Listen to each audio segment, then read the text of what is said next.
بسم اللہ الرحمن الرحیم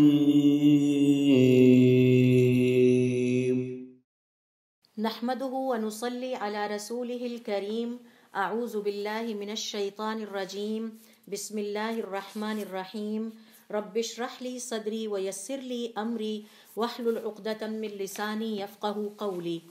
تمام تعریفیں اللہ رب العزت کے لیے ہیں کہ جس نے اپنے پیغمبروں کو ہماری ہدایت کے لیے اور حق کا راستہ دکھانے کے لیے اس دنیا میں بھیجا، اور پھر تمام انسانیت کو حکم دیا کہ وہ ان پیغمبروں کی اطاعت کریں۔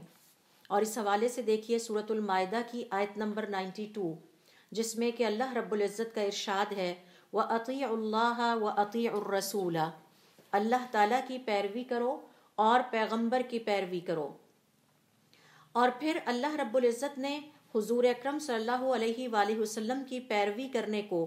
اپنی محبت کا سبب بھی قرار دیا ہے، یعنی اگر کوئی شخص یا کوئی مسلمان حضور اکرم صلی اللہ علیہ وسلم کی اپنی زندگی میں پیروی کرتا ہے تو اللہ رب العزت کی طرف سے وعدہ ہے کہ میں اس سے محبت کروں گا اور میں اس کے گناہوں کو معاف کروں گا اور اسے اپنی مغفرت عطا کروں گا۔ اس کے لیے دیکھیے سورہ آل عمران کی آیت نمبر 31، جس میں اللہ رب العزت کا ارشاد ہے قل، کہہ دیجئے اے محمد صلی اللہ علیہ وآلہ وسلم، ان کنتم تحبون اللہ، اگر تم اللہ رب العزت سے محبت کرو گے، فاتبعونی، تو پھر میری پیروی کرو۔ کس کی پیروی کرو؟ حضور اکرم صلی اللہ علیہ وسلم کی پیروی کرو۔ اس کے نتیجے میں تمہیں کیا ملے گا؟ یحببکم اللہ، اللہ تعالیٰ تم سے محبت کرنے لگے گا، ویغفر لکم ذنوبکم، اور جب حضور اکرم صلی اللہ علیہ وسلم کی پیروی کرو گے اللہ کی محبت کے ساتھ ساتھ اللہ تعالیٰ کی طرف سے مغفرت اور گناہوں کی بخشش کا وعدہ ہے۔ واللہ غفور الرحیم، اور اللہ تو ہے ہی مغفرت کرنے والا اور رحم کرنے والا ہے۔ حضور اکرم صلی اللہ علیہ وسلم کی پیروی کرنے کا مطلب کیا ہے؟ آپ صلی اللہ علیہ وسلم کی سنتوں پر عمل کرنا۔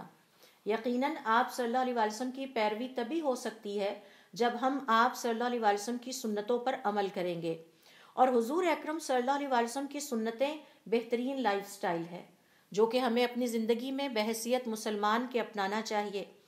مسلم روایت کرتے ہیں کہ جابر بن عبداللہ کہتے ہیں کہ حضور اکرم صلی اللہ علیہ وسلم نے فرمایا بہترین کلام اللہ کا کتاب ہے، اور بہترین لائف سٹائل، بہترین طریقے حضور اکرم صلی اللہ علیہ وآلہ وسلم کی سنتیں ہیں۔ اور حضور اکرم صلی اللہ علیہ وسلم کی سنتوں کی پیروی کرنا، حضور اکرم صلی اللہ علیہ وسلم کے طور طریقوں کو اپنانا جنت میں داخل ہونے کا ایک سبب بھی ہے۔ اور اس حوالے سے امام بخاری رحمۃ اللہ علیہ نے اپنی صحیح میں ایک حدیث کو روایت کیا ہے۔ حضرت ابو ہریرہ رضی اللہ تعالیٰ عنہ کہتے ہیں کہ حضور اکرم صلی اللہ علیہ وسلم نے فرمایا میری ساری امت جنت میں جائے گی سوائے اس کے جس نے انکار کر دیا۔ آپ صلی اللہ علیہ وآلہ وسلم سے سوال کیا گیا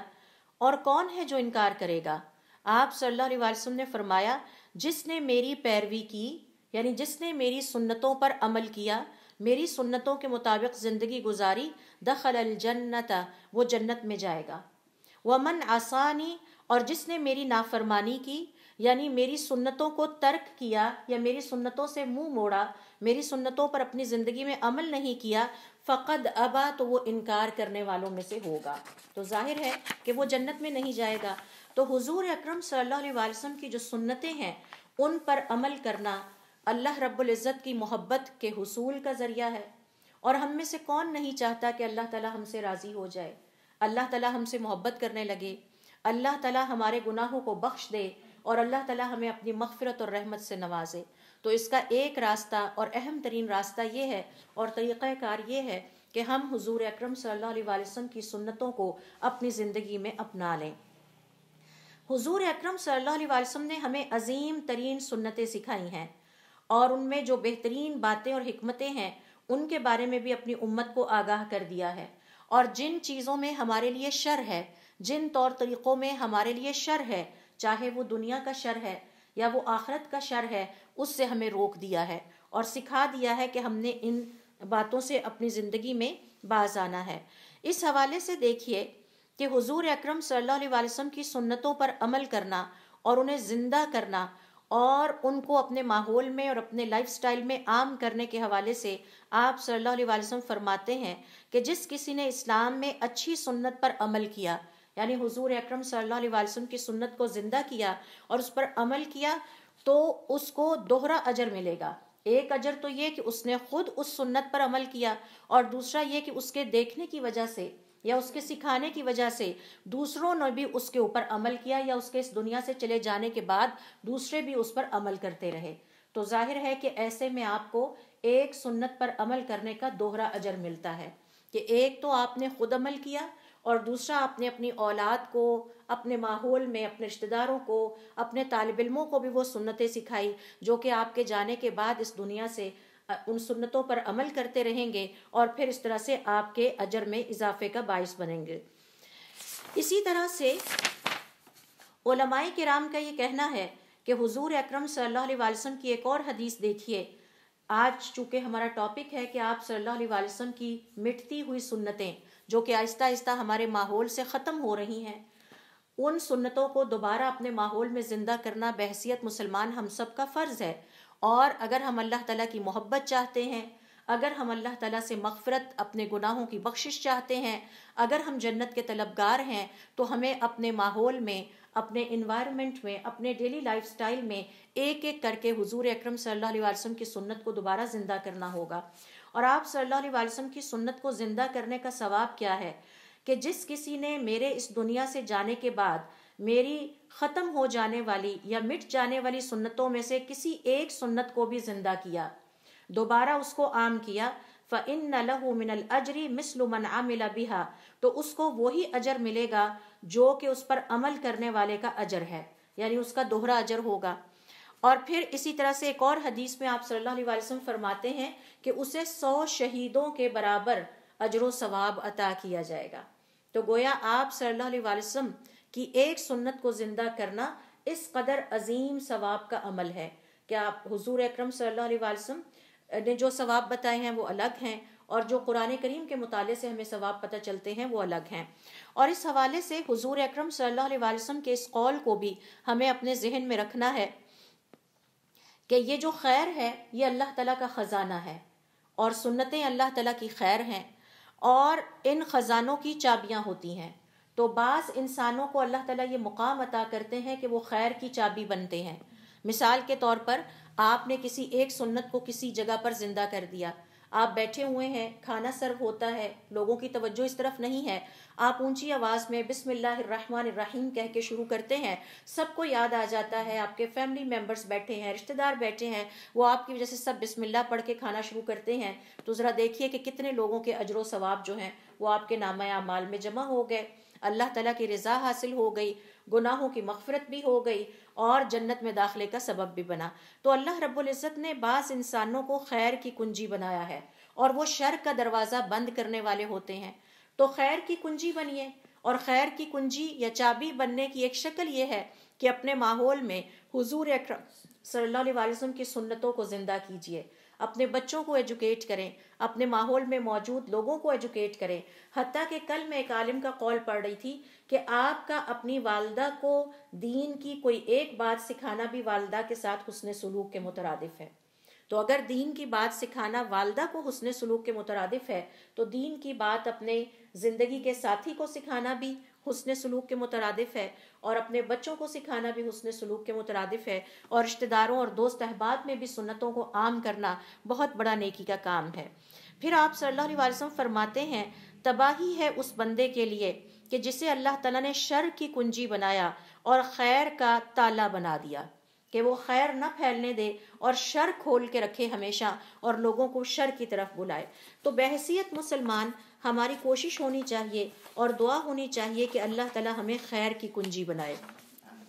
ہم جہاں بھی جائیں اپنے ساتھ خیر لے کر جائیں، اور اس خیر کی تعلیمات کو ہم اپنے ماحول میں عام کریں، اور پھر اپنے لائف سٹائل میں بھی اس کو شامل کریں، اور اٹھتے بیٹھتے چلتے پھرتے ان چیزوں کو پریکٹس کرتے رہیں، تاکہ ہمارے بچے، ہمارے گھر والے ہم سے سیکھتے رہیں، اور جہاں تک ہماری آواز پہنچے ہم ان سنتوں کو زندہ کرنے کی پوری کوشش کریں۔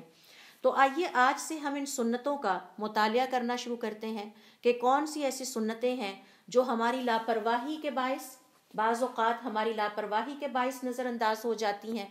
بعض اوقات ہمارا دین کا علم نہ ہونا یا جسے آپ جہالت کہتے ہیں اس کی وجہ سے نظر انداز ہو جاتی ہیں۔ ہم نے کبھی فوکس ہی نہیں کیا کہ ہم سٹڈی کریں اور آپ صلی اللہ علیہ وسلم کی سنتوں کو ٹارگٹ کر لیں کہ ہم نے ہر ہفتہ ایک سنت کو زندہ کرنا ہے اور اس کو اپنے ماحول میں عام کرنا ہے۔ اور بعض اوقات دوسرے لائف سٹائل اپنانے کے چکر میں بھی وہ کمپرومائز ہو جاتی ہیں۔ مثال کے طور پر we like to go for the western styles, بجائے السلام علیکم ورحمۃ اللہ وبرکاتہ کہیں ہم ہیلو ہائے کہہ کے تو بہت سیٹسفائیڈ فیل کرتے ہیں۔ حضور اکرم صلی اللہ علیہ وسلم فرماتے ہیں یہودی تم سے 3 فضیلتوں کے باعث حسد کرتے ہیں، ان میں تیسری فضیلت ہے تمہارا آپس میں ایک دوسرے کو السلام علیکم ورحمۃ اللہ وبرکاتہ کہنا، کیونکہ یہ اتنی شاندار دعا ہے اور اتنی بڑی دعا ہے کہ اس جیسی بہترین دعا کوئی نہیں ہو سکتی، کہ جس میں آپ اپنے گھر والوں کو، دوست احباب، ملنے والوں کو اللہ تعالیٰ کی سلامتی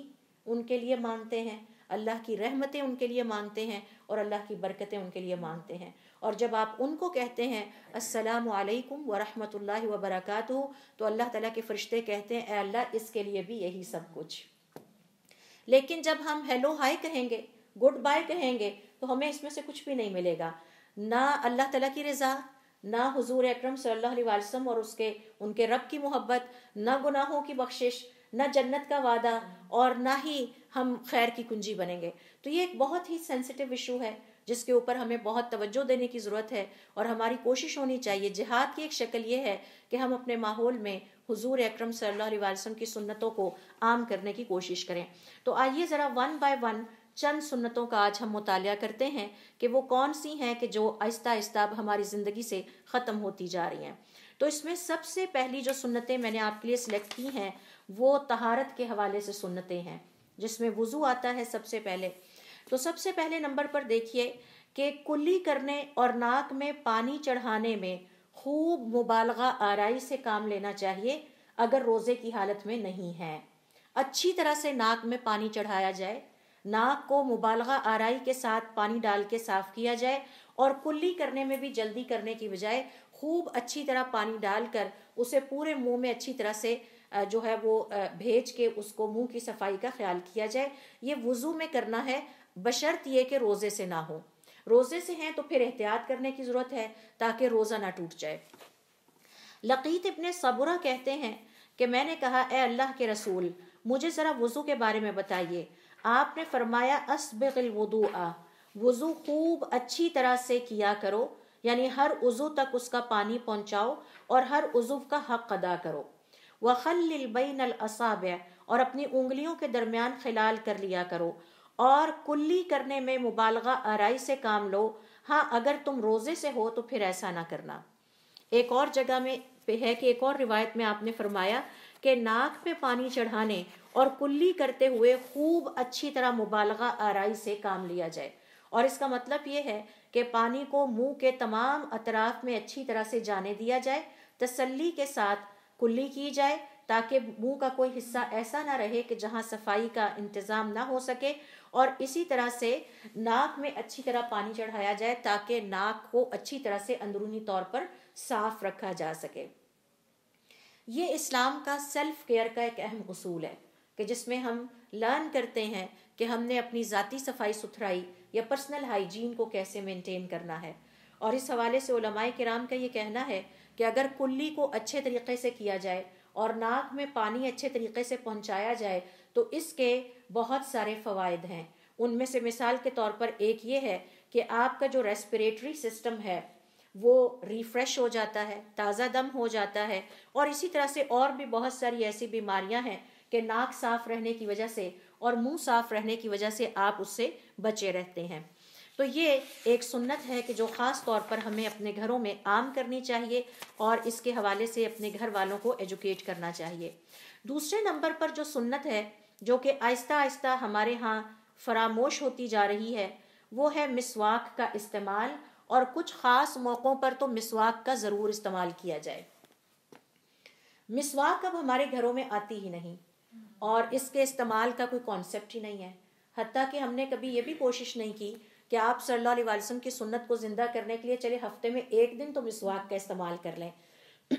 ہم پریفر کرتے ہیں پاؤڈرز استعمال کرنے کو، جیسے ڈینٹونک پاؤڈر ہے، یا ٹوتھ برش استعمال کرنے کو، یا اس کے سے جو جڑی ہوئی جتنی بھی پیسٹ ہیں ہم ان کو استعمال کرنے کو پریفر کرتے ہیں، جبکہ طبی لحاظ سے یہ ثابت ہوا ہے کہ مسواک زیادہ آرگینک ہے، مسواک کے فوائد زیادہ ہیں۔ اگرچہ علماء کی ایک جماعت کا یہ خیال ہے کہ آپ مسواک استعمال نہیں کرتے تو اس کی جگہ اگر آپ ٹوتھ پیسٹ اور برش کا استعمال بھی کر لیتے ہیں تو وہ صفائی کا کام ہو جاتا ہے، لیکن بعض علماء اس بات پر اصرار کرتے ہیں جن کی تعداد زیادہ ہے کہ صفائی کا کام مسواک سے زیادہ بہتر ہوتا ہے،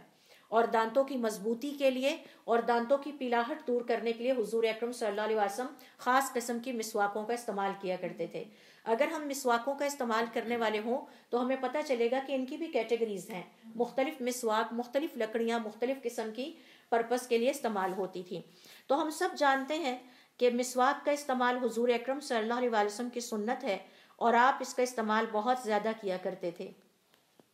حتیٰ کہ کچھ احادیث کے مطابق اس دنیا سے انتقال سے کچھ لمحے پہلے جو آپ نے آخری کام کیا تھا وہ یہ کہ آپ نے مسواک کی تھی، یعنی آپ صلی اللہ علیہ وسلم کو یہ پتہ تھا کہ اب میری اپنے رب سے ملاقات ہونی ہے، تو آپ مسواک کے بارے میں اتنے کانشیس تھے کہ آپ سوچئے جو آخری جان کنی کے لمحات ہوتے ہیں وہ کس قدر مشکل ہوتے ہیں، اور اس میں بھی آپ صلی اللہ علیہ وسلم نے جو جاتے ہوئے اس دنیا سے آخری کام کیا وہ یہ کہ مسواک استعمال کی۔ اس حوالے سے ام المومنین حضرت عائشہ رضی اللہ تعالی عنہ فرماتی ہیں کہ میرے بھائی عبد الرحمن ابی بکر آپ صلی اللہ علیہ وسلم کی خدمت میں حاضر ہوئے، آپ صلی اللہ علیہ وسلم میرے سینے سے ٹیک لگائے ہوئے تھے، عبد الرحمن نے ہاتھ میں تازہ مسواک پکڑ رکھی تھی، آپ صلی اللہ علیہ وسلم مسواک کی طرف دیکھنے لگے، میں سمجھ گئی کہ آپ مسواک کرنا چاہ رہے ہیں، میں نے آگے بڑھ کے اپنے بھائی کے ہاتھ سے مسواک لے لی اور دانتوں سے چبا کر نرم کی اور پھر اچھی طرح جھاڑنے اور صاف کرنے کے بعد آپ صلی اللہ علیہ وسلم کو دی۔ آپ صلی اللہ علیہ وسلم نے وہ مسواک استعمال کی، اور جتنے عمدہ طریقے سے آپ نے وہ مسواک استعمال کی، اس سے پہلے میں نے آپ کو کبھی اپنی زندگی میں اتنی زیادہ مبالغہ آرائی کے ساتھ مسواک سے اپنے منہ کی صفائی کرتے ہوئے نہیں دیکھا تھا۔ اس کے بعد فارغ ہو کر آپ صلی اللہ علیہ وسلم نے اپنا ہاتھ اٹھایا یا انگلی اٹھائی اور فرمایا پھر رفیق الاعلی، 3 مرتبہ یہ فرمانے کے بعد آپ صلی اللہ علیہ وسلم کا انتقال ہو گیا، جبکہ آپ کا سر مبارک میرے سینے پہ ٹکا ہوا تھا۔ تو آپ دیکھیے کہ بالکل جو آخری لمحات تھے آپ صلی اللہ علیہ وسلم نے اس میں جس کام کو کرنے کو پسند کیا وہ مسواک تھی۔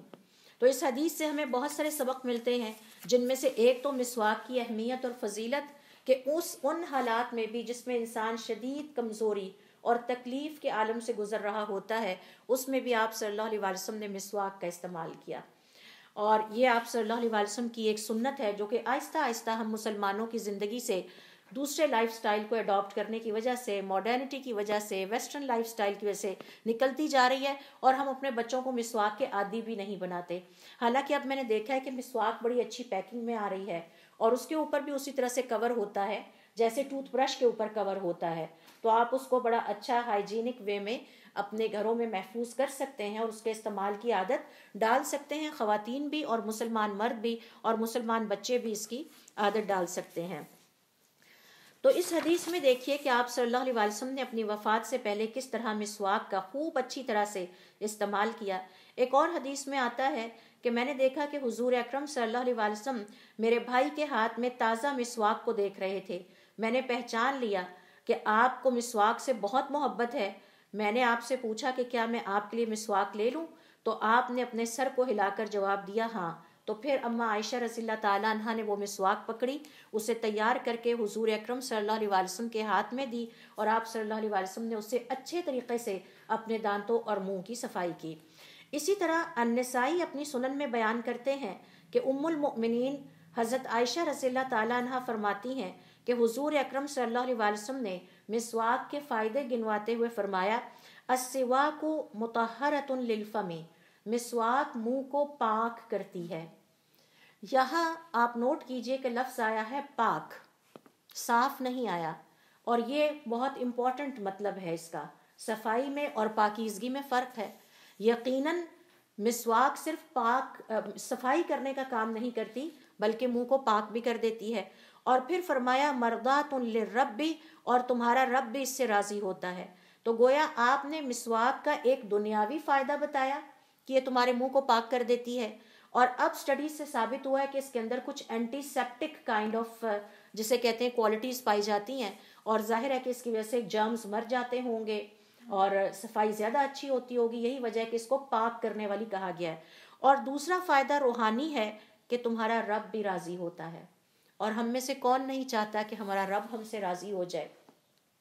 اللہ تعالیٰ کی رضا حاصل کرنے کے لیے ایک بہت ہی آسان کام ہم کر سکتے ہیں، اور وہ یہ ہے کہ مسواک کر لیا کریں، تو ہمارا رب بھی ہم سے راضی ہو جائے گا. اور جب وہ راضی ہو جائے گا تو ہمارے گناہوں کو بھی بخش دے گا، ہمیں اپنی رحمتوں سے بھی نوازے گا، اور پھر ہمیں اپنی جنتوں میں بھی ضرور داخل کرے گا. تو یہ ایک چھوٹا سا عمل ہے کہ جس کے لیے ہمیں بہت جو ہے وہ ایفرٹ کرنے کی ضرورت نہیں ہے، اور آپ صلی اللہ علیہ وسلم کی ایک سنت کو ہم اپنے گھر میں زندہ کر سکتے ہیں.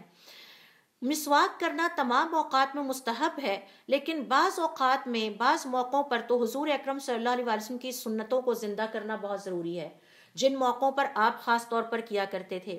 مثال کے طور پر نیند سے اٹھنے کے فوراً بعد جب سو کے اٹھتے تھے تو آپ صلی اللہ علیہ وسلم کا پہلا کام یہ ہوتا کہ آپ مسواک کرتے. نماز پڑھنے سے پہلے آپ صلی اللہ علیہ وسلم مسواک کرتے. وضو کرتے ہوئے آپ صلی اللہ علیہ وسلم مسواک کرتے.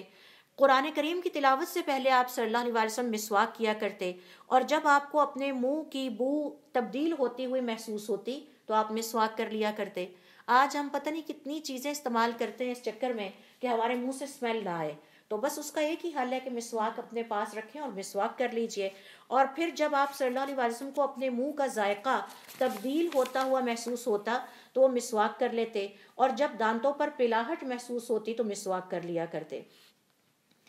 اور اسی طرح سے کچھ اور ایسے اوکیزنز ہیں کہ جن میں حضور اکرم صلی اللہ علیہ وسلم کی سنتوں کے مطابق مسواک کا اہتمام ہونا چاہیے. نمبر 1، گھر میں داخل ہوتے ہی، کیونکہ باہر جب انسان لمبی بھوک کاٹ کے لوگوں سے بات چیت کر کے گھر میں داخل ہوتا ہے تو مسلسل بھوکا رہنے کی وجہ سے اور مسلسل بات چیت کرنے کی وجہ سے اس کے منہ میں ایک خاص قسم کی اسمیل پیدا ہو جاتی ہے، جو کہ دور بیٹھے ہوئے انسان کو بھی محسوس ہوتی ہے. تو اس کے لیے ضروری ہے کہ گھر والوں کی رغبت اور محبت کو برقرار رکھنے کے لیے آپ صلی اللہ علیہ وسلم کا طریقہ کار تھا کہ گھر میں داخل ہوتے ہی سب سے پہلا کام یہ کرتے کہ مسواک کر لیتے. اس سے گھر والوں کو بھی ایک جب اچھی خوشبو آتی ہے تو وہ ایک محبت کا باعث بنتی ہے. اما عائشہ رضی اللہ تعالیٰ عنہ فرماتی ہیں حضور اکرم صلی اللہ علیہ وسلم کا طریقہ کار یہ تھا کہ اپنے گھر میں داخل ہونے کے بعد سب سے پہلا کام یہ کرتے کہ وہ مسواک کیا کرتے. دوسرے نمبر پر آپ صلی اللہ علیہ وسلم کی سنت تھی جب گھر سے نماز کے لیے نکلتے تو مسواک کر کے نکلتے. زید ابن خالد الجوہنی کہتے ہیں حضور اکرم صلی اللہ علیہ وسلم اپنے گھر سے جب بھی نماز کے لیے نکلے ہیں تو مسواک کیے بغیر نہیں نکلے. تو اس کا مطلب ہے کہ اگر ہم مسواک کا اہتمام کر لیں تو ہماری جو نمازیں ہیں ان کے اجر و ثواب میں کئی گنا اضافہ ہو جائے گا. اور یہ مستحب ہے، یعنی مستحب وہ کام جسے پسند کیا گیا ہے، نہ کرنے پر گناہ تو نہیں ہے کہ ہر نماز کے لیے کیوں نہیں مسواک کی، لیکن اگر کر لی جائے تو آپ کی نماز کے گریڈز اور مارکس بڑھ جاتے ہیں. اور پھر اسی طرح سے تیسرے نمبر پر دیکھیے حضور اکرم صلی اللہ علیہ وسلم کی جو مٹتی ہوئی سنتیں ہیں ان میں سے ایک سنت ہے وضو کے بعد کے اذکار. ہم وضو تو کر لیتے ہیں لیکن وضو کے بعد کے اذکار کے بارے میں ہم لاپرواہی کا شکار ہو جاتے ہیں، یا تو سیکھے ہی نہیں یا پتہ ہی نہیں یا ہمیں سکھائے نہیں گئے. تو اب ہم آتے ہیں اگلی کیٹیگری کی طرف کہ وضو کے بعد کے اذکار کون کون سے ہیں اور آپ صلی اللہ علیہ وسلم کہاں کہاں یہ اذکار کیا کرتے تھے. حضور اکرم صلی اللہ علیہ وسلم کی سنتیں کے مطابق پہلی سنت یہ ہے کہ وضو سے فارغ ہونے کے بعد ہم کہیں اشہد ان لا الہ الا اللہ وحدہ لا شریک لہ واشہد ان محمدا عبدہ ورسولہ اللہم اجعلنی من التوابین واجعلنی من المتطہرین. اس ذکر کا تو شاید اکثر لوگوں کو پتا ہو، لیکن اس کے بعد ایک اور ذکر بھی ہے جس کا کہ بہت سارے لوگوں کو شاید نہ بھی پتا ہو، اور وہ بھی آپ صلی اللہ علیہ وسلم کی سنتوں میں سے ایک ہے. آپ صلی اللہ علیہ وسلم فرماتے ہیں جس کسی نے وضو کرنے کے بعد کہا سبحانک اللہم وبحمدک اشہد ان لا الہ الا انت استغفرک واتوب الیک، تو اس کا یہ نیک عمل کاغذ پہ لکھ کر اس پر مہر لگا دی جاتی ہے اور اسے قیامت کے روز تک نہ پھاڑا جا سکتا ہے نہ اس میں تبدیلی کی جا سکتی ہے. تو ایک اور ذکر کا اضافہ ہم نے کیا کرنا ہے کہ وضو کرنے کے بعد اشہد ان لا الہ الا اللہ وحدہ لا شریک لہ واشہد ان محمدا عبدہ ورسولہ اللہم اجعلنی من التوابین واجعلنی من المتطہرین کہہ کے کہیے سبحانک اللہم وبحمدک اشہد ان لا الہ الا انت استغفرک واتوب الیک. یہ کلمات بھی کہہ لیں تو یہ حضور اکرم صلی اللہ علیہ وسلم کی سنت کے مطابق وضو کے بعد کیا جانے والا ایک اور ذکر ہے جس کا ثواب بہت زیادہ ہے. پھر اسی طرح سے دیکھیے نماز کے حوالے سے پہلے ہم اذان کی طرف آتے ہیں. اذان کے حوالے سے بھی کچھ سنتیں ہیں جو اب ہم مسلمانوں کی زندگی کا حصہ نہیں رہیں. آئیے دیکھتے ہیں کہ وہ کون سی ہیں، اور علماء کرام کے مطابق یہ 5 ہیں. یعنی جب اذان ہو تو اس حوالے سے 5 سنتیں ہیں جو کہ ہمیں حضور اکرم صلی اللہ علیہ وسلم سے ملتی ہیں، اور ان پر عمل کرنے سے ہمارے اجر و ثواب میں اضافہ ہو جاتا ہے. اس میں سب سے پہلی سنت یہ ہے کہ مؤذن کے پیچھے انہی الفاظ کو دہرایا جائے. اذان کو خاموشی سے سنا جائے اور جو جو کلمات مؤذن کہتا ہے اس کے پیچھے ان کو دہرایا جائے. اور اس حوالے سے سوائے 2 جملوں کے، 2 فریزز کے، اور وہ کون سے ہیں؟ حی علی الصلاۃ و حی علی الفلاح. جب مؤذن یہ کہے تو ہم نے کہنا ہے لا حول ولا قوت الا باللہ. باقی تمام جو کلمات ہیں ایز اٹ از ہم نے اسی طرح سے ریپیٹ کرنا ہے. صحیحین کی روایت کے مطابق، یعنی صحیح مسلم اور صحیح بخاری کی روایت کے مطابق، ابو سعید الخدری رضی اللہ تعالیٰ عنہ کہتے ہیں کہ آپ صلی اللہ علیہ وسلم نے ہمیں سکھایا جب تم اذان کی پکار سنو تو وہی کچھ کہو جو مؤذن کہتا ہے، اور جو کوئی بھی آپ صلی اللہ علیہ وسلم کی اس حدیث کے مطابق جو کوئی بھی انہی الفاظ کو دہرائے گا سوائے حی علی الصلاۃ و حی علی الفلاح کے، وہاں پر لا حول ولا قوت الا باللہ کہے گا، تو صحیح مسلم اور صحیح بخاری کی حدیث کے مطابق ایسے شخص کے لیے جنت واجب ہو جاتی ہے. یہ پہلی سنت ہے جو ہمیں اپنے گھر والوں کو، اپنے بچوں کو سکھانی چاہیے. اور ہمارے صالحین کہا کرتے تھے کہ ہم اپنے بچوں کو اذان اتنے ہی ادب کے ساتھ سننا سکھاتے تھے جتنے ادب کے ساتھ قرآن کریم سنا جاتا ہے. یعنی آپ نے سٹینڈ سٹل ہو جانا ہے، اپنا کام ترک کر دینا ہے، خاموشی اور ادب اور تعظیم اور احترام کے جذبات کے ساتھ اذان کو سننا ہے، اور پھر اس کے بعد ان کے کلمات کا جواب دینا ہے، اور پھر یہ دعا کرنی ہے، تو ایسے شخص کے لیے جنت واجب ہو جاتی ہے. اور یہ ریوارڈ ان تمام ریوارڈز کے علاوہ ہے جو ہم نے ابھی سیکھا کہ آپ صلی اللہ علیہ وسلم کی سنت پر عمل کرنے والے سے اللہ راضی ہوتا ہے، اس کے گناہوں کی مغفرت کرتا ہے اور اسے جنت میں داخل کرتا ہے. تو آپ دیکھیے کہ ہماری لاپرواہی اور کوتاہی یہ ہے کہ ہم گھروں میں، ہم مائیں اپنے بچوں کو یہ سنتیں نہیں سکھاتی. اس کے بعد دوسری سنت یہ ہے کہ جب اذان میں دونوں شہادتوں کا ذکر کیا جاتا ہے تو اس کے بعد ایک خاص ذکر ہے جو کہ ہمیں پڑھنا چاہیے. آئیے دیکھتے ہیں کہ وہ ذکر کون سا ہے. اور یہ بھی حضور اکرم صلی اللہ علیہ وسلم کی مٹتی ہوئی سنتوں میں سے ایک ہے جو کہ اذان کی 5 سنتوں میں آتی ہے. مسلم اپنی حدیث سے بیان کرتے ہیں کہ سعد ابن ابی وقاص حضور اکرم صلی اللہ علیہ وسلم سے بیان کرتے ہیں کہ آپ صلی اللہ علیہ وسلم نے فرمایا کہ جس کسی نے اذان سنتے ہوئے کہا جب مؤذن یہ الفاظ کہتا ہے اشہد ان لا الہ الا اللہ وحدہ لا شریک لہ وان محمدا عبدہ ورسولہ، تو اس وقت کہے رضیت باللہ ربا وبمحمد رسولا وبالاسلام دینا، تو ایسے شخص کے تمام سابقہ گناہوں کا کفارہ ہو جاتا ہے. یہ سنت ہمیں نہیں پتہ، یہ تقریباً ہماری زندگیوں سے نکل چکی ہے کہ جب مؤذن کہتا ہے اشہد ان لا الہ الا اللہ وحدہ لا شریک لہ وان محمدا عبدہ ورسولہ، تو اس وقت کہیے رضیت باللہ ربا وبمحمد رسولا وبالاسلام دینا، تو ایسے شخص کے تمام سابقہ گناہ معاف کر دیے جاتے ہیں. اب سوال یہ پیدا ہوتا ہے کہ یہ الفاظ یا یہ ذکر کب کیا جائے؟ تو اس حوالے سے علماء کرام کا یہ کہنا ہے کہ 2 آراء آتی ہیں. ایک تو یہ کہ جب مؤذن اشہد ان لا الہ الا اللہ یا شہادتوں کے الفاظ کہتا ہے اس کے بعد کہہ دیجئے، لیکن زیادہ تر علماء کا کہنا ہے کہ اذان ختم ہونے کے بعد اینڈ پہ آپ کہہ دیجئے رضیت باللہ ربا وبمحمد رسولا وبالاسلام دینا. تو جب مؤذن فارغ ہوتا ہے اس کے بعد آپ یہ کہہ دیجئے. تو اس طرح سے یہ ایک اور سنت اذان کے حوالے سے پوری ہو جاتی ہے. اذان کے حوالے سے تیسری فراموش کر دی جانے والی سنت یا مسلمانوں کی زندگی میں مٹنے والی سنت، ختم ہو جانے والی یہ ہے کہ اذان کے بعد حضور اکرم صلی اللہ علیہ وسلم پر درود بھیجا جائے۔ صحیح مسلم کی روایت ہے کہ عبداللہ ابن عمرو ابن العاص کہتے ہیں انہوں نے حضور اکرم صلی اللہ علیہ وسلم کو فرماتے ہوئے سنا، جب تم مؤذن کو سنو تو وہی الفاظ بولتے چلے جاؤ جو وہ کہہ رہا ہے، اور پھر جب وہ اپنی اذان ختم کر لے تو مجھ پر درود بھیجو۔ جس نے مجھ پر درود ایک دفعہ بھیجا اللہ تعالیٰ اس پر اپنی 10 رحمتیں نازل کرتا ہے۔ پھر اللہ تعالیٰ سے میرے لیے مقام وسیلہ مانگو۔ یہ جنت کا ایک درجہ ہے جو کہ اللہ کے بندوں میں سے صرف کسی ایک بندے کو عطا ہونا ہے، اور مجھے امید ہے کہ میں وہی ہوں گا، اور جو میرے لیے دنیا کی زندگی میں وسیلہ مانگتا رہا قیامت والے دن اس کے لیے میری سفارش واجب ہو جائے گی۔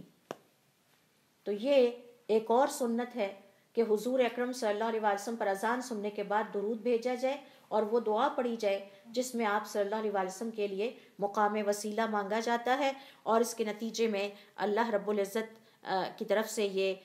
ریوارڈ ہے کہ حضور اکرم صلی اللہ علیہ وسلم کی سفارش قیامت والے دن ایسے شخص کو نصیب ہوگی۔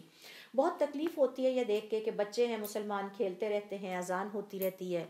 شادیوں کے ڈھول ڈمکے چلتے رہتے ہیں، اذانیں ہوتی رہتی ہیں، لوگ بیٹھے آپس میں گپ شپ کر رہے ہیں، اذان ہوتی رہتی ہے، اپنی گفتگو کو توڑتے نہیں ہیں، حالانکہ یہ پکار اللہ تعالیٰ کی طرف سے ہوتی ہے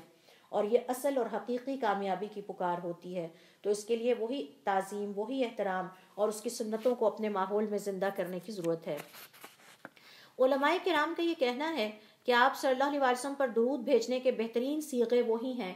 بہترین الفاظ اور کلمات وہی ہیں جو ہم نماز میں درود ابراہیمی پڑھتے ہیں،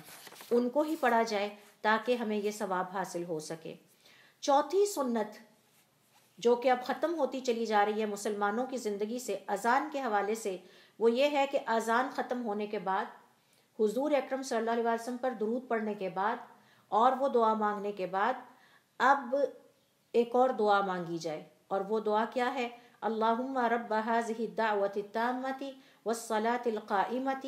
آت محمدا الوسیلة والفضیلة وابعثه مقاما محمودا الذی وعدته۔ بہقی نے اس پر اتنے الفاظ کا اضافہ کیا ہے انک لا تخلف المیعاد۔ تو علماء کرام یہ کہتے ہیں کہ چاہے تو آپ انک لا تخلف المیعاد کے بغیر یہ دعا پڑھ لیں، چاہے تو انک لا تخلف المیعاد سمیت یہ کلمات پڑھ لیں، کیونکہ یہ بھی صحیح روایت سے ثابت ہیں اور اس کو علماء نے اوتھینٹک مانا ہے۔ پانچویں سنت اذان کے حوالے سے یہ ہے کہ اب آپ اذان کے اذکار کر کے فارغ ہو گئے، اب ایک فضیلت والا اور وقت شروع ہو گیا ہے، اور وہ یہ ہے کہ جب تک نماز کے لیے اقامت نہیں ہو جاتی دعا کی قبولیت کا وقت شروع ہو گیا ہے۔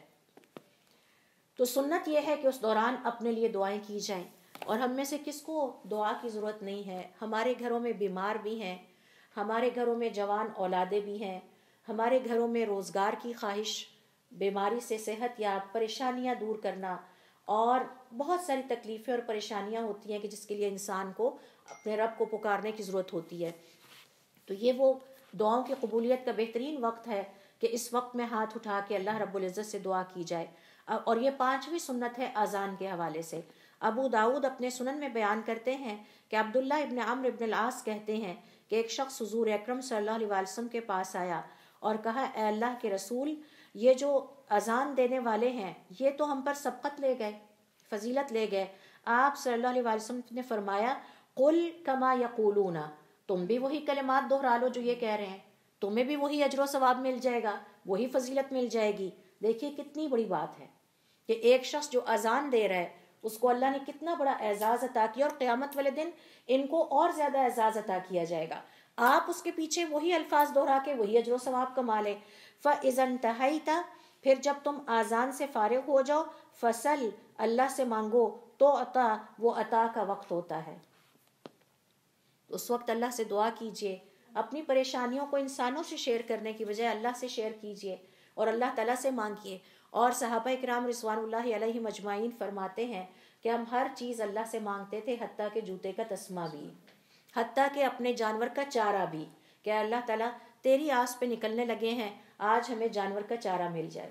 اور آپ بھی ایسا کرتے ہیں۔ بعض اوقات آپ کی زندگی میں وقت آیا ہوگا جب آپ نے گاڑی کے لیے پارکنگ کی جگہ اللہ سے مانگی ہوگی، اور وہ مل گئی. آپ گھر سے چلتے ہوئے کہتے ہیں یا اللہ آج میں آپ کے توکل پر نکل رہی ہوں, آج میرے بچے کا کام ہو جائے, اور اللہ نے وہ کر دیا. آپ کو کچھ پتہ نہیں قبولیت کے لمحات کون سے ہیں. ہر چیز اللہ رب العزت سے مانگے, اور ان اوقات کو تلاش کر کے خاص طور پر ان میں دعائیں کریں جو کہ اوقات ہوتے ہیں دعا کی قبولیت کے. اور ان میں سے ایک وقت کون سا ہے؟ اذان کے ختم ہونے کے بعد اقامت سے پہلے پہلے.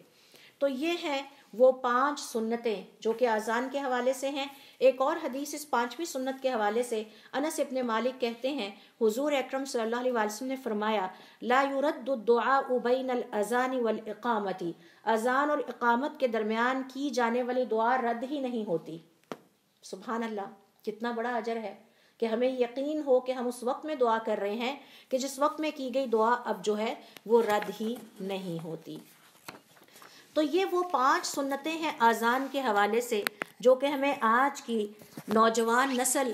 کی زندگی میں نظر نہیں آتی, اور اس کوتاہی کے ذمہ دار ہم والدین ہیں, ہم اساتذہ کرام ہیں, اور ہم بڑے ہیں. قرآن کریم میں اللہ تعالیٰ فرماتے ہیں کہ جب قیامت والے دن اللہ کے سامنے سب کو کھڑا کیا جائے گا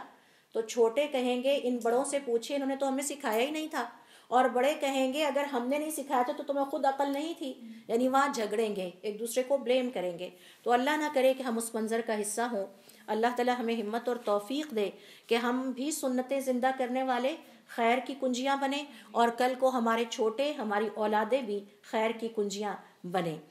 اب آئیے اگلی کیٹیگری کی طرف آتے ہیں, اور وہ کیٹیگری ہے گھروں میں نفل نماز کی ادائیگی کے حوالے سے فراموش کردہ سنتیں,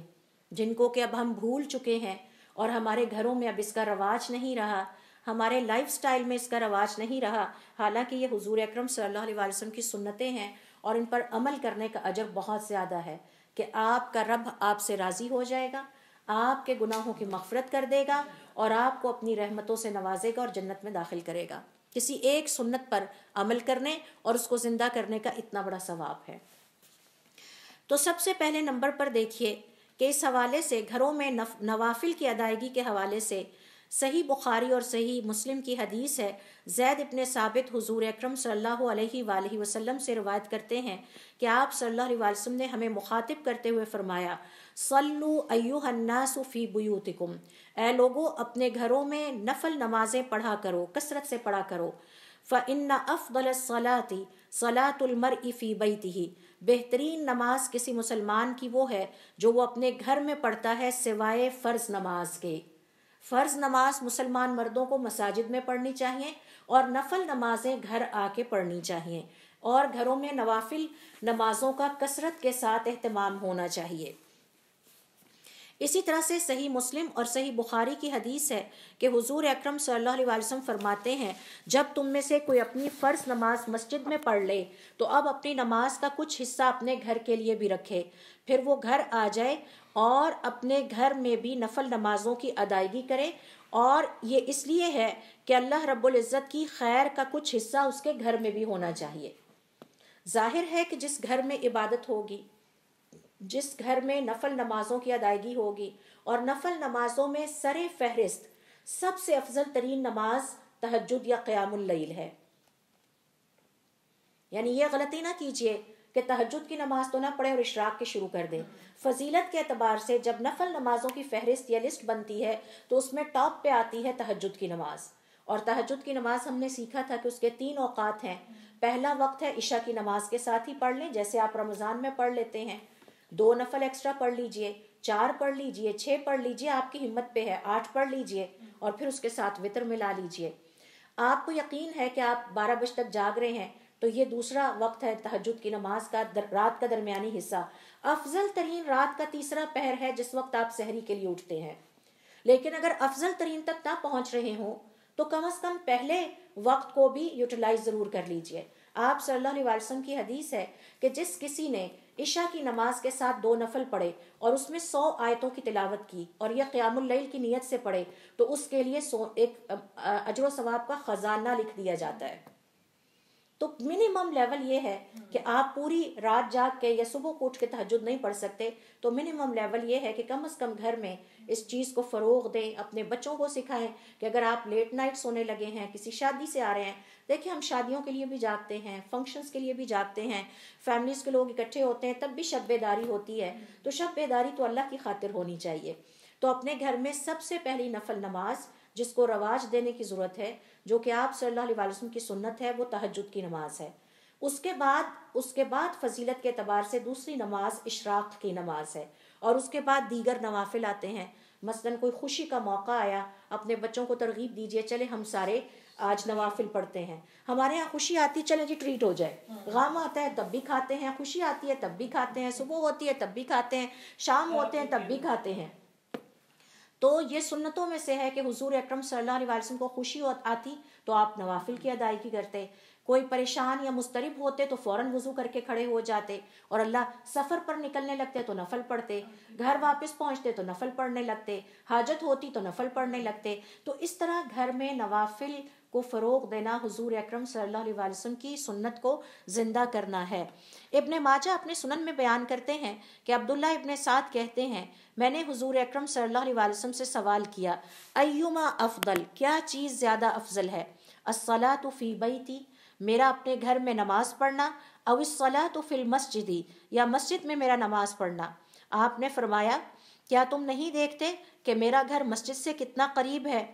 اور اس کے باوجود میں پسند کرتا ہوں کہ فرض نمازوں کو مسجد میں پڑھوں اور نفل نمازوں کو اپنے گھر میں پڑھوں.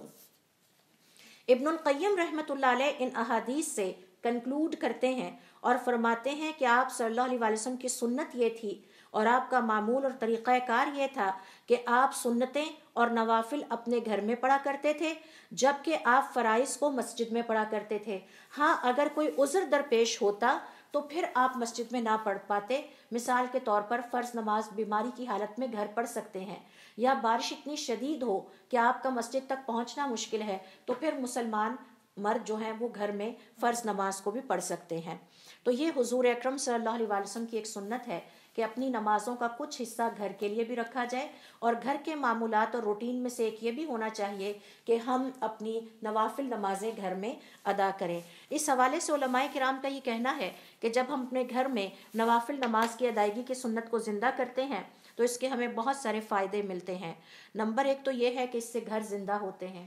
آپ صلی اللہ علیہ وسلم اپنی حدیث میں فرماتے ہیں اپنے گھروں کو قبرستان نہ بناؤ. جس گھر میں اللہ کی عبادت نہیں ہوتی، جس گھر میں قرآن کریم کی تلاوت نہیں ہوتی، جس گھر میں اذکار نہیں ہوتے، جس گھر میں اللہ کو یاد نہیں کیا جاتا، وہ گھر مردہ ہو جاتے ہیں.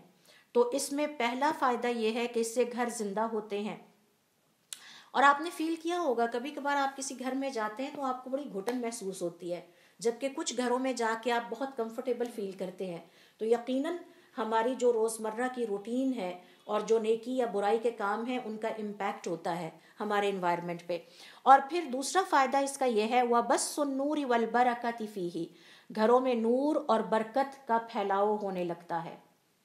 گھروں میں نور اور برکت کا پھیلاؤ. صرف ایک حدیث یہاں آپ سے شیئر کروں گی. آپ صلی اللہ علیہ وسلم فرماتے ہیں جس گھر میں سورۃ البقرہ کی تلاوت کی جاتی ہے اس کے بعد 3 دن اور 3 راتوں تک شیطان اس کے قریب نہیں جاتا، اس گھر سے دور ہو جاتا ہے. تو شیطان اگر ہمارے گھر سے دور ہو جاتا ہے تو ہمیں اور کیا چاہیے؟ یہ نور ہے اس تلاوت کا، اس سورت کا، اور یہ برکت ہے اس سورت کی جو اللہ رب العزت نے اس سورت میں رکھی ہے. اور آپ سب جانتے ہیں کہ سورۃ البقرہ کتنی انرجی والی اور برکت والی ایک سورت ہے. پھر آپ صلی اللہ علیہ وسلم اپنی ایک اور حدیث میں فرماتے ہیں جس گھر میں رات کو سوتے وقت آخری 2 آیات سورۃ البقرہ کی تلاوت کر دی جائیں، 3 دن اور 3 راتوں تک شیطان اس کے قریب نہیں آتا، اور اس گھر سے ہر طرح کی شر، برائی اور گمراہی اور ہر طرح کا شر دور ہو جاتا ہے. اور وہ کون سی ہیں؟ آمن الرسول بما انزل الیہ سے لے کر آخری 2 آیات. بہت آسان ہے. پوری سورۃ البقرہ نہ بھی پڑھ سکتے ہوں،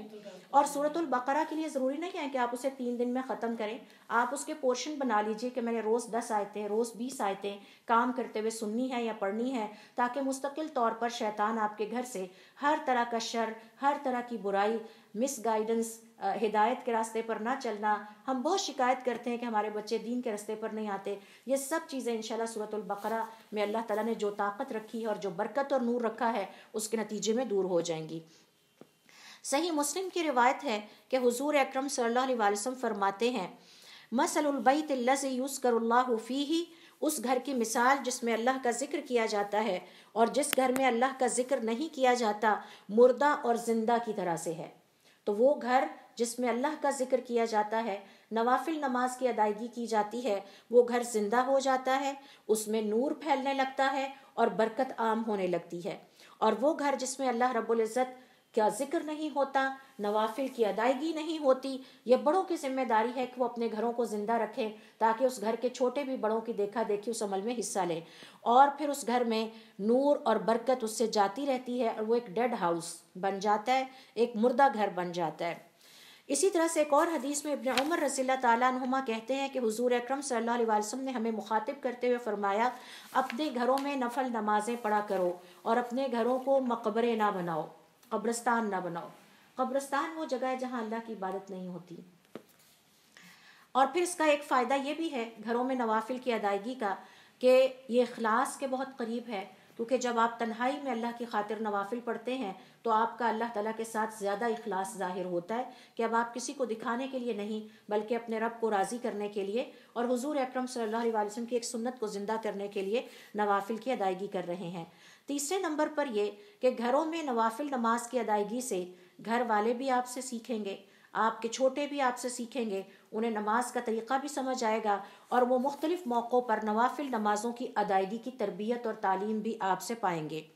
چوتھا فائدہ اس کا یہ ہے کہ آپ نے حضور اکرم صلی اللہ علیہ وسلم کی سنتوں میں سے کسی ایک سنت کو زندہ کرنے کا اجر پا لیا، اور جب آپ کے دیکھا دیکھی باقی گھر کے افراد بھی پڑھیں گے تو آپ کا اجر اسی حساب سے ملٹی پلائی ہوتا جائے گا۔ اور جب اللہ تعالیٰ کسی سے راضی ہو جائیں تو اللہ تعالیٰ فرماتے ہیں کہ ہم ایک کام کے اجر کو 100 سے 700 گنا اور اس سے بھی زیادہ بڑھاتے چلے جاتے ہیں۔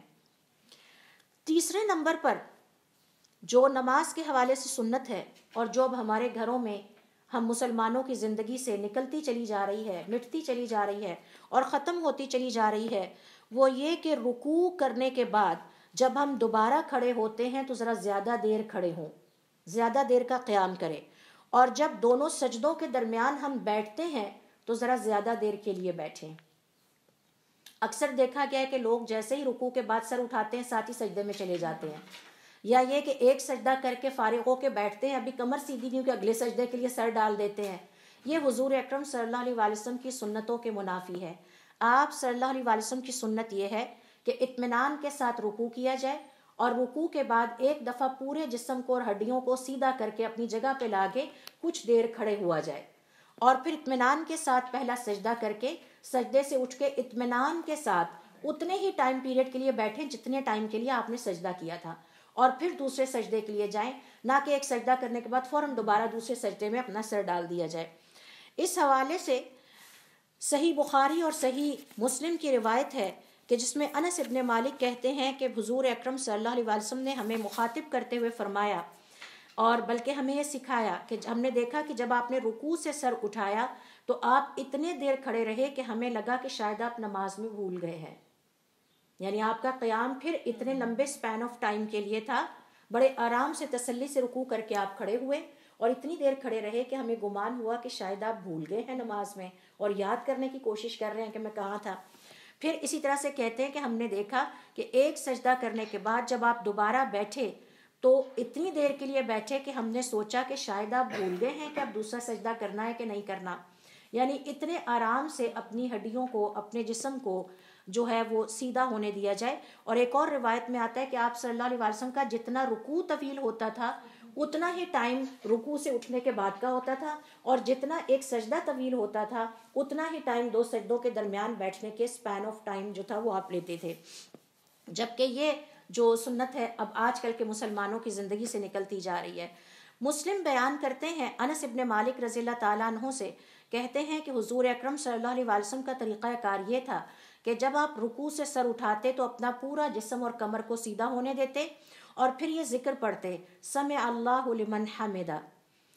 اور پھر اس کے بعد کھڑے رہتے حتیٰ کہ ہمیں لگتا کہ شاید آپ سجدہ کرنا بھول گئے ہیں، اور پھر جب ایک سجدہ کرنے کے بعد سر اٹھاتے تو دونوں سجدوں کے درمیان اتنی دیر بیٹھے رہتے کہ ہمیں لگتا کہ آپ کو وہم ہو گیا ہے اور اب آپ دوسرا سجدہ نہیں کریں گے۔ تو اس سے پتہ چلا کہ آپ صلی اللہ علیہ وسلم کتنی تسلی کے ساتھ رکوع سے سر اٹھانے کے بعد اپنا جسم سیدھا کرنے کے بعد آپ کس طرح سے اپنا قیام دوبارہ اس میں آتے اور 2 سجدوں کے درمیان کتنی دیر تک آپ بیٹھ کے اس ٹائم کو گزارتے. تو یہ آپ صلی اللہ علیہ وسلم کے سجود اور رکوع اور قیام کی کیفیت تھی جو کہ اب ہمارے ہاں مسلمانوں میں اکثر یہ نظر نہیں آتی.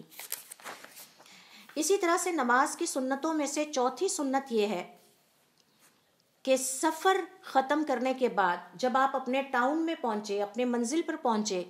تو گھر آنے سے پہلے، یہ مسلمان مردوں کے لیے بھی ہے، خواتین کے لیے بھی ہے، وہ بھی کر سکتی ہیں. خواتین اگر بازار جا سکتی ہیں تو مساجد میں کیوں نہیں جا سکتی؟ اسلام نے ان کو روکا نہیں ہے، ہاں حکم بھی نہیں دیا کہ واجب بھی نہیں کیا مردوں کی طرح. تو آپ صلی اللہ علیہ وسلم کی ایک سنت یہ ہے کہ جب آپ سفر سے واپس آئیں تو گھر آنے سے پہلے مسلمانوں کو چاہیے کہ وہ مسجد میں جا کر 2 رکعت نماز ادا کریں اور پھر اس کے بعد اپنے گھر میں آئیں. اس حوالے سے صحیح بخاری اور صحیح مسلم کی حدیث ہے. کعب ابن مالک رضی اللہ تعالیٰ عنہ کہتے ہیں کہ حضور اکرم صلی اللہ علیہ وسلم کا طریقہ کار یہ تھا کہ آپ دن ہی کے وقت اپنے گھر واپس پلٹتے تھے سفر سے، یعنی اپنے ٹریولنگ کو اس طرح سے پلان کرتے تھے کہ آپ دن کے وقت اپنے گھر میں داخل ہونا پسند کرتے تھے، اور جب آپ اپنے شہر میں پہنچ جاتے تو مسجد سے آغاز کرتے. پہلے مسجد میں جاتے اور وہاں جا کے وضو کر کے 2 رکعت ادا کرتے، پھر کچھ دیر مسجد میں بیٹھے رہتے، اللہ تعالیٰ کو یاد کرتے اور پھر اس کے بعد اپنے گھر آتے. تو ہم میں سے اکثر جب ہم سفر کرتے ہیں تو ہمیں سفر کی سنتوں کا پتہ نہیں ہے کہ آپ صلی اللہ علیہ وسلم کی سفر کے حوالے سے کیا سنتیں ہیں. پھر اسی طرح سے ایک اور حدیث ہے صحیح مسلم اور صحیح بخاری کی. جابر بن عبداللہ کہتے ہیں کہ حضور اکرم صلی اللہ علیہ وسلم نے مجھ سے ایک جانور خریدا، اور پھر جب میں مدینہ کے قریب پہنچا تو مجھے کہا کہ اب مسجد میرے ساتھ آ جاؤ، اور پھر ہم دونوں نے مل کر 2 رکعت نماز ادا کی، پھر ہم دونوں اپنے اپنے گھروں کی طرف روانہ ہو گئے. تو یہ ایک فورگوٹن سنت کہہ لیجئے، ایک مٹتی ہوئی سنت ہے مسلمانوں کی زندگی سے کہ سفر کا اختتام کرنے کے بعد قریبی محلے کی مسجد میں جائیں، پہلے اللہ رب العزت کے گھر پہ جائیں، اللہ تعالیٰ کو یاد کریں، 2 عدد نفل رکعت ادا کریں، اور پھر اس کے بعد اپنے گھر کی طرف روانہ ہوں. ابن القیم رحمۃ اللہ علیہ فرماتے ہیں کہ ہم ان احادیث سے کنکلوڈ کر سکتے ہیں کہ مسافر کو چاہیے کہ جب وہ اپنے شہر میں داخل ہو تو وضو کی حالت میں ہو. وضو کرنا تو بذات خود بڑا اجر و ثواب کا عمل ہے، اور ہم نے یہاں سیکھا تھا کہ وضو کرنے کے 23 اجر و ثواب ہیں. اور پھر اللہ کے گھر سے آغاز کرے اس سے پہلے کہ وہ اپنے گھر پہنچے. اللہ کے گھر یعنی مسجد میں پہنچ کر 2 رکعت ادا کرے اور پھر بیٹھ جائے اور جو بھی ذکر کر سکتا ہو میسر ہو وہ کرے، اور پھر اس کے بعد اپنے گھر والوں کے پاس جائے. پھر اسی طرح سے ایک اور سنت جو کہ نماز کے حوالے سے ہے، ہم مسلمانوں کی زندگی سے نکلتی چلی جا رہی ہے، مٹتی چلی جا رہی ہے، اور میں نے اسے مسجد میں خاص طور پر رمضان کے دوران بہت محسوس کیا. وہ یہ ہے کہ صفوں کو اچھی طرح سے سیدھا کر کے ایک دوسرے کے ساتھ جوڑ کے بنایا جائے. بہت سارے لوگ تو برا مان جاتے ہیں اگر ان سے کہا جائے کہ آپس میں جڑ کے کھڑے ہوں اور درمیان میں گیپ نہ ہو. حضور اکرم صلی اللہ علیہ وسلم نے اپنے ساتھیوں کو مخاطب کرتے ہوئے فرمایا، صحیح بخاری کی یہ روایت ہے، اقیموا صفوفکم، اپنی صفیں سیدھی کر لو اور جڑ جاؤ، میں تمہیں اپنے پیچھے سے دیکھتا ہوں. یہ ایک خاص صفت تھی، کوالٹی تھی جو کہ حضور اکرم صلی اللہ علیہ وسلم کو دی گئی. اور پھر اسی طرح سے ایک اور حدیث میں آتا ہے کہ حضور اکرم صلی اللہ علیہ وسلم ہمیں فرمایا کرتے اپنی صفیں سیدھی کر لو، اور اپنی صفیں سیدھی کر لو ورنہ اللہ تعالیٰ تمہارے دلوں میں ایک دوسرے کے لیے دشمنی ڈال دے گا. اب اس کا کیا مطلب ہے؟ اس کا مطلب یہ ہے، اس حدیث سے علم ہوتا ہے کہ صحابہ کرام صفوں میں خوب جڑ کر کھڑے ہوتے اور درمیان میں کوئی خلا نہ ہوتا. ٹھیک ہے جی. اور پھر اس سے یہ بھی پتہ چلتا ہے کہ شرعی تعلیمات کی مخالفت کرنے کا نتیجہ آپس کی پھوٹ اور نفرت کی صورت میں ظاہر ہوتا ہے.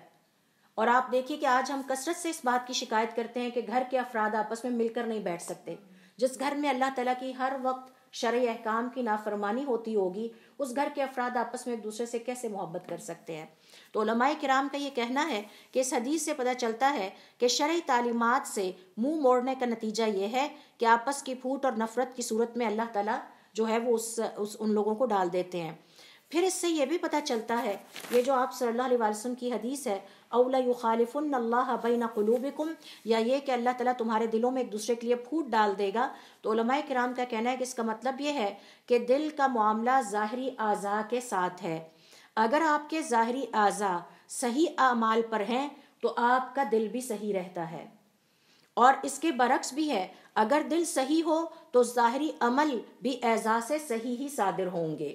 تو آپ کے ظاہری جو اعمال ہیں، مثال کے طور پر آپ زبان سے اللہ کے ذکر میں مصروف رہتے ہیں، آپ کا ذہن ہر وقت آخرت کی فکر میں مصروف رہتا ہے، آپ ہر لمحے لالچ رکھتے ہیں کہ حضور اکرم صلی اللہ علیہ وسلم کی سنتوں کے مطابق زندگی گزاری جائے، تو اس سے آپ کا ہارٹ بھی گرو کرے گا، دل بھی صحیح رہے گا. اور اگر دل صحیح ہے تو یقیناً آپ کے اعضاء سے نیک عمل کا ظہور ہوگا. اسی طرح سے علماء کرام کا یہ کہنا ہے کہ اس سنت کو زندہ کرنے کے حوالے سے اس حدیث کا یہ بھی مطلب ہے کہ امام کو چاہیے کہ وہ اس سنت کو زندہ کرتے ہوئے نمازیوں کو تکبیر تحریمہ سے پہلے تاکید کرے کہ آپس میں صفوں کو سیدھا کر لیا جائے. آپ نے شاید حرم شریف میں دیکھا ہوگا کہ یہ باقاعدہ اعلان ہوتا ہے اور صفیں سیدھی کروائی جائیں، کیونکہ اس طرح حضور اکرم صلی اللہ علیہ وسلم کی مسجد میں نماز کے حوالے سے ایک سنت زندہ رہتی ہے. ایک اور حدیث میں آپ صلی اللہ علیہ وسلم فرماتے ہیں، اور یہ بھی صحیح بخاری اور صحیح مسلم کی حدیث ہے، تم اس طرح صفیں کیوں نہیں باندھتے جس طرح فرشتے اپنے رب کے پاس باندھتے ہیں. ہم نے عرض کیا، اے اللہ کے رسول صلی اللہ علیہ وآلہ وسلم، فرشتے اپنے رب کے پاس کس طرح صفیں باندھتے ہیں؟ آپ صلی اللہ علیہ وسلم نے فرمایا، پہلی صفوں کو مکمل کرتے ہیں اور صف میں ایک دوسرے کے ساتھ خوب جڑ کر اکٹھے ہوتے ہیں. تو یہ اللہ رب العزت کو ایک انتہائی ایک پسندیدہ عمل ہے، اور نماز ایک ایسا عمل ہے کہ جو آسمانوں میں بھی انجام پا رہا ہے، اور جو یہاں پر بھی روئے زمین پر بھی انسان اسی طرح سے نماز ادا کرتے ہیں، کیونکہ ایک عظیم عمل ہے، ایک نیک عمل ہے. اگر آپ ساری نیکیاں کر لیں، آپ کی نمازیں سیدھی نہیں ہیں، وہ نیکیاں قبول نہیں ہوں گی. تمام دوسری نیکیوں کی قبولیت کا انحصار آپ کی نماز کی صحت پر ہے اور آپ کے نماز کے ٹھیک ہونے پر ہے. تو یہ ہیں حضور اکرم صلی اللہ علیہ وسلم کی چند سنتیں جن کا تعلق طہارت سے ہے، جن کا تعلق وضو سے ہے، اور جن کا تعلق نماز سے ہے، اور جن کا تعلق اذان سے تھا، جو آج ہم نے سیکھیں. اور یہ ہم مسلمانوں کی زندگی سے بہت ہم مصروف ہیں، اتنے مصروف ہیں دنیا بنانے میں کہ ہم نہ ان کو سیکھ پاتے ہیں، نہ ان پہ عمل کرتے ہیں، اور نہ آگے اپنے چھوٹوں کو سکھاتے ہیں. اللہ رب العزت ہمیں اپنی اصلاح کی توفیق عطا فرمائے. انشاءاللہ اگلے سیشن میں ہم اس کو کنٹینیو کریں گے اور دیگر مزید سنتوں کو اسی طرح سے سیکھنے کی کوشش کریں گے، اس دعا کے ساتھ کہ اللہ تعالی ہمیں اپنی زندگیوں میں اور اپنے سے جڑے تمام پیاروں کی زندگیوں میں ان سنتوں کو زندہ کرنے کی توفیق عطا فرمائے. سبحانک اللہم و بحمدک نشہد ان لا الہ الا انت نستغفرک و نتوب الیک. Mm-hmm.